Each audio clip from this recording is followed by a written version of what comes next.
On y va? Allez, on y va. Action! Guy Sénéchal, géophysicien. J'image ce que les géologues ne peuvent pas voir.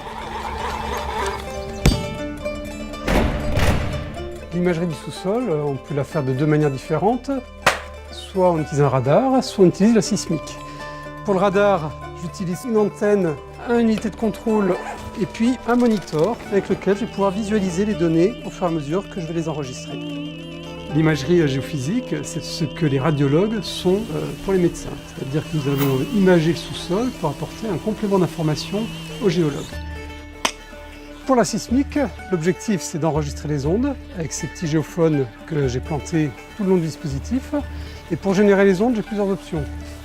Le multi-impacteur, comme un marteau-piqueur, on va envoyer toute l'énergie progressivement pendant plusieurs secondes, mais très peu d'énergie, toute petite vibration.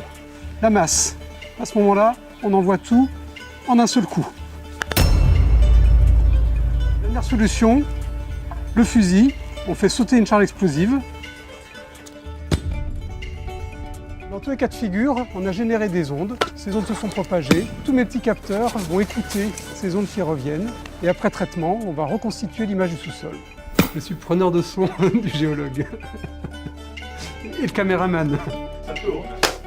Donc après l'acquisition sur le terrain, on retourne au labo, et là on attaque la partie traitement des données.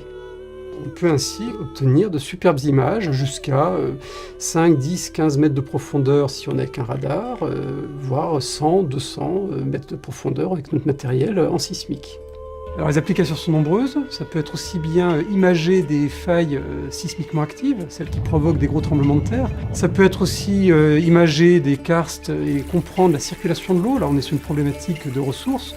Mais beaucoup plus simplement et beaucoup plus souvent, on participe à des travaux d'archéologie. Et puis de manière plus anecdotique, ça peut être la recherche de tout objet. Et la police scientifique est très friande de l'utilisation du radar pour ça. Action! Guy Sénéchal, géophysicien. J'écoute ce que l'on ne peut pas voir. Nous sommes deux.